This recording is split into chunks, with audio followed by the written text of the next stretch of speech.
I'm sure a few people are marketers out there listening right now. Some of them may be like, "Well, that's great.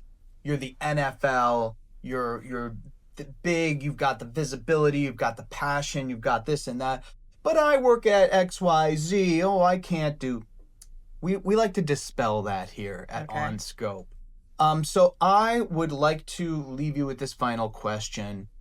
What is one or several, however you'd like to, what is a universal truth or a best practice for effectively leveraging data regardless of your organization's budget? Because I feel like a lot of people use that as an excuse and then go on where there are absolutely ways up and down the ladder that you can more effectively leverage the data that you have. Sure.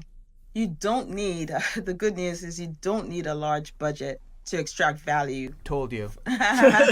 So you do not need a large budget to extract value from your data. What you do need is discipline, right? Mm-hmm. And from a best practice perspective, it comes back to defining the problem you're trying to solve, right? What are you trying to solve for? And what is the outcome you're looking to get out of it? So I think, that's one of the best practices I would say, needs to be considered. The other thing I would say is you need to build trust. Mm.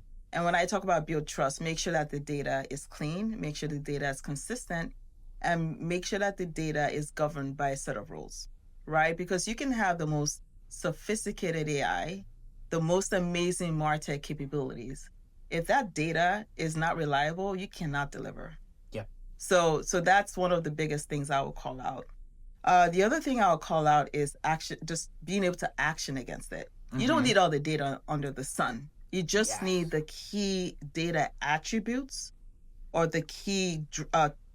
basically the key data attributes that is needed to either influence, drive a campaign, or drive a certain kind of customer experience. So that's really what you need. And then I'll say the third best practice is striking a balance between what the data is telling you versus human knowledge, right? Yes. So the numbers can tell you one thing, but you need to balance it with context. Context matters.